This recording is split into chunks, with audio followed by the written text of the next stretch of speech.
Fala, meu pessoal, tudo bem com vocês? Estamos com mais um conteúdo, mais uma notícia para vocês e hoje estamos aqui com o canal do Delton. Todos os créditos desse vídeo vai para o canal do Delton. O link do canal dele está na descrição e no comentário fixado. Você que apoia nosso canal, deixe seu like, se inscreva no nosso canal e não se esqueçam de ativar o sininho de notificações para vocês serem notificados de todos os nossos vídeos. Muito obrigado a todos e vamos pro vídeo. Alexandre de Moraes vai ser preso?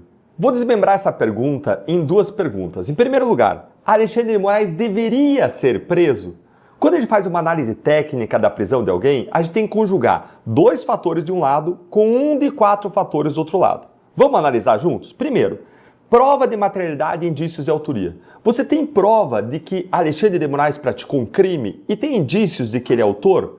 Olha, quando a gente observa esse contrato de 129 milhões de reais, vamos esquecer que se trata de Alexandre de Moraes, tá? Vamos dizer que fosse um funcionário do Banco Central, um banco, uma instituição em que Vorcaro tem interesses em decisões ou que influencia decisões, da mesma forma como ele tem interesse num Alexandre de Moraes em influenciar decisões. Vamos supor que fosse então o funcionário do Banco Central e a esposa do funcionário tivesse um contrato aí de 129 milhões de reais com o Banco Master. Ninguém teria dúvida de que você tem prova de um crime de corrupção. Como é que você raciocina em matérias probatórias? Você raciocina de uma de duas formas, ou por probabilidade, ou por, segundo o que muita gente considera ser a melhor forma de raciocinar, analisando qual é a melhor explicação para a evidência que você vê. Qual é a melhor explicação para o fato de que o Master tinha um contrato de 129 milhões de reais com a dona Viviane Barsi? Bom, a primeira explicação que você poderia avaliar é de que ela é uma exímia mestre doutora, super especialista em direito na área de compliance, né, em que dizem que foi contratada, embora de compliance não tinha nada, era compliance zero. Só que aí você vai olhar o currículo da dona Viviane Barsi. E o currículo da dona Viviane Barsi é o currículo de alguém que se formou numa faculdade de direito que não é uma faculdade de primeira linha, não é uma universidade federal. E, em segundo lugar, você vai olhar que ela tem uma especialização em marketing. Marketing, gente. Não é um mestrado, um doutorado, não é em Harvard, Yale, não é em Cornell, não é numa Ivy League, não é na França, não é em Sorbonne, não é na Itália, não é em Milão, não é em Pisa. Não, não. Ela tem uma especialização em marketing. E aí você vai olhar agora o catálogo das relações que ela deu para explicar os 129 milhões, tentando explicar o inexplicável. E não bate, a conta não fecha. Tudo aquilo ali que ela falou não passa a conta de 5 milhões de reais muito bem pago, pensando num dos melhores e maiores escritórios, que não é o caso deles. Olha o currículo do escritório, tá na cara que o pagamento foi feito porque Alexandre de Moraes é o marido dela e poderia trazer influências, impactar e dobrar decisões e praticar atos em benefício do Master. Lembra da mensagem? Vai bloquear? Conseguiu bloquear? Então a gente está fazendo análise aqui, vamos fingindo que não é Alexandre de Moraes. Por quê? Agora, se eu for fingir agora e for considerar a realidade que é Alexandre de Moraes, agora eu tenho que dizer para vocês, todo mundo tem direito à presunção de inocência, até prova em contrário, são indícios, a investigação que tem que ir até o fim, para aí depois você chegar a uma conclusão, porque senão eu corro o risco de tomar uma busca e apreensão, eu ser preso, eu tomar uma quebra de sigilo. E aí você vê toda a imprensa com papas na língua para falar a verdade. Aí você vê todo mundo que comenta esse caso morrendo de medo de falar o que é real. A real é, a melhor explicação para esse contrato é de que teve corrupção, tá na cara isso. Agora, de novo, presunção de inocência para ele. Agora a lei corta para os dois lados. A lei corta para a presunção de inocência e a lei corta para ele responder pelos seus crimes como qualquer pessoa. Então vamos lá, prova de materialidade, indício de autoria? Ok. Vamos avaliar agora se tem um dos quatro que a gente chama de fundamentos. Os dois primeiros são os pressupostos, prova de existência do crime e indício de autoria. Agora eu preciso de um de quatro. Um desses quatro pode ser proteção da ordem pública, proteção da ordem econômica, para garantir a aplicação da lei penal e para evitar a turba, o atrapalho da instrução processual. Gente, está tudo ali presente. Veja, a gente está falando do ministro do maior tribunal do país. Enquanto ele está lá, tem um risco para o país da continuidade da prática de crimes. Além disso, você tem um risco de interferência nas investigações, dado seu poder de influência. Mas lembrem da mensagem. Vai bloquear mensagens de visualização única, destruição de provas. Ele vem a público, ele mente sobre o fato dele ter enviado, ou melhor, dele ter não enviado mensagens.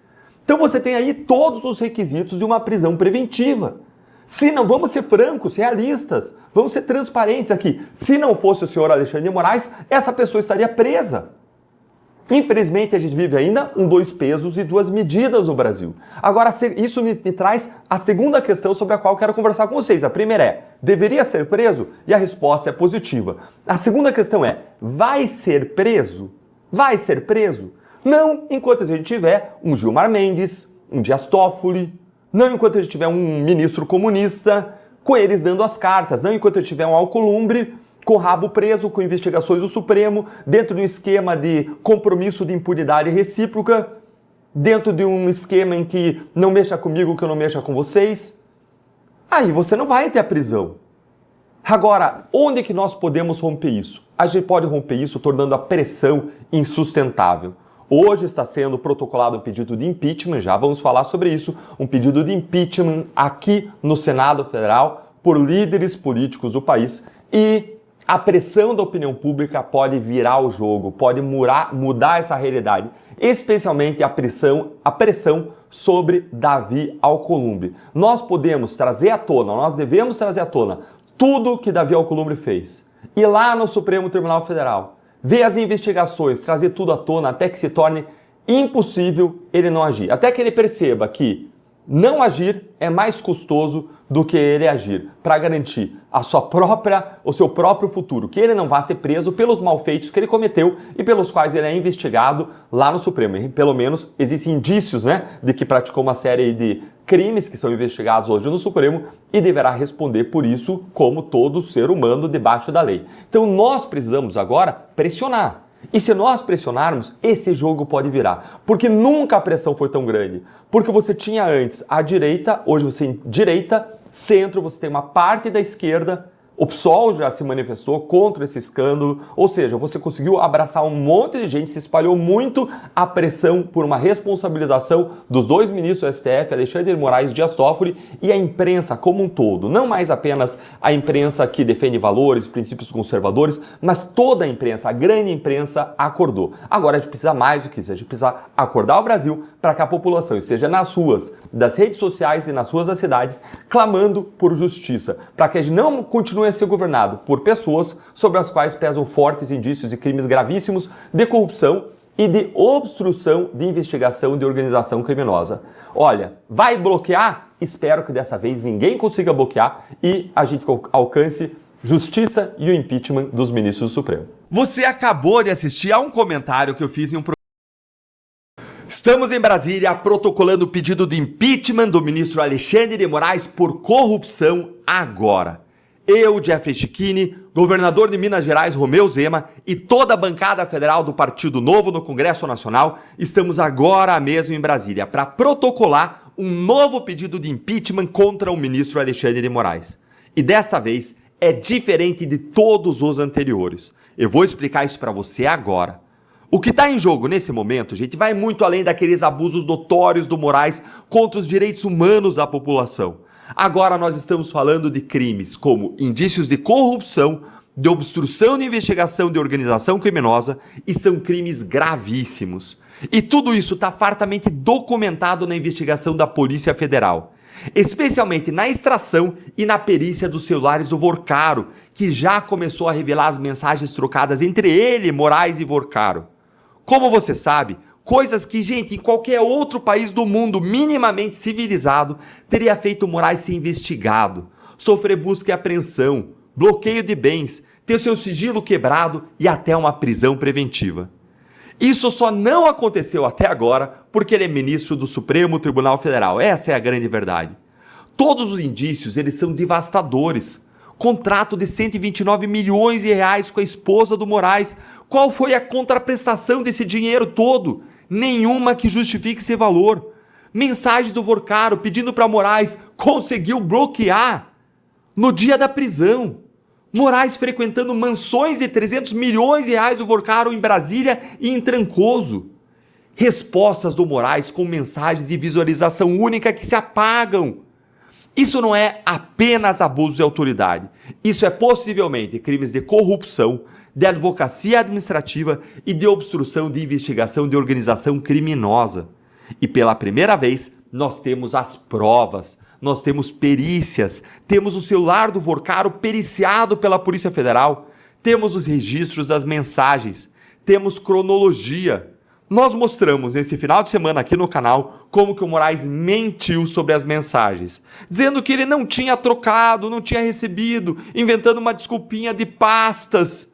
Aí veio a Polícia Federal e desmentiu o Moraes.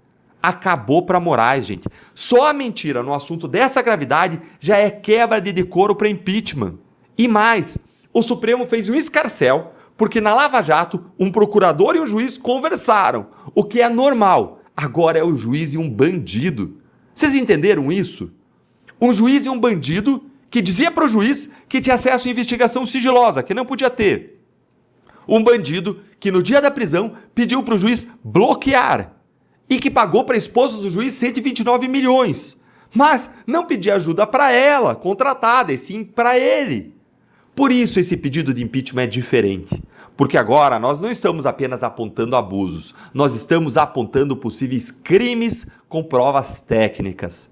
Antes, no caso do abuso, tinha uma discussão técnica lá passível de interpretação. A lei falava que tinha que ter um dolo específico do abuso, um especial fim de agir, mas agora não. Agora é cara a crachá.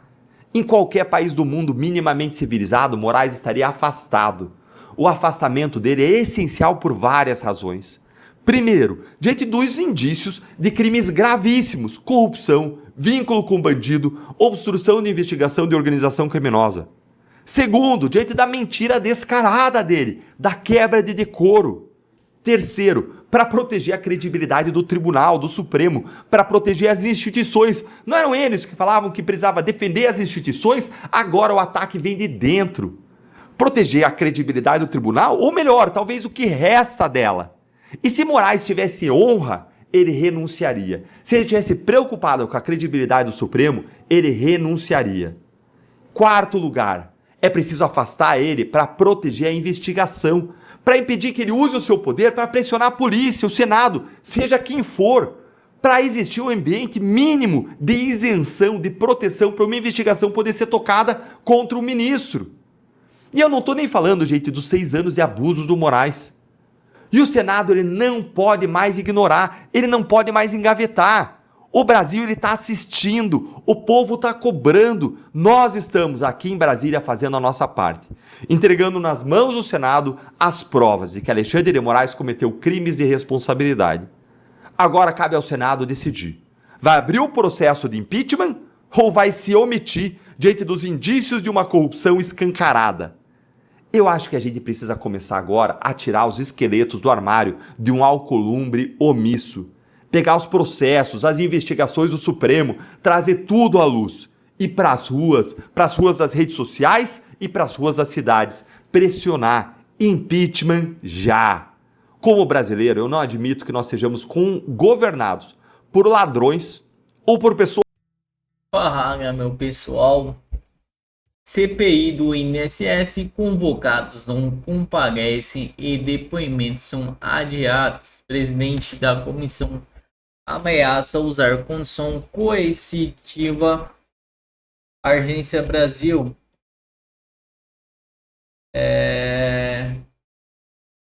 Os 3 depoimentos previstos à comissão parlamentar mista de inquérito da CPMI do INSS foram cancelados. Os depoentes Leila Mejalane Pereira, presidente do Banco Cresfisa, Arthur Idenson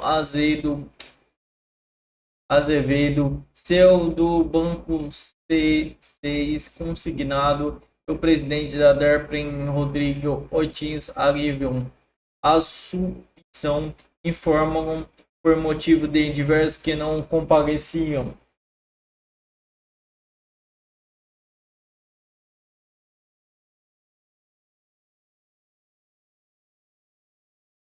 PF informa que menções atual foi convocado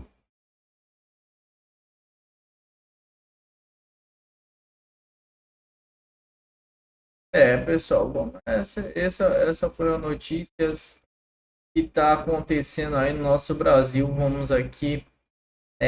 Lula, presidente do México, quer reunir empresários de dois países.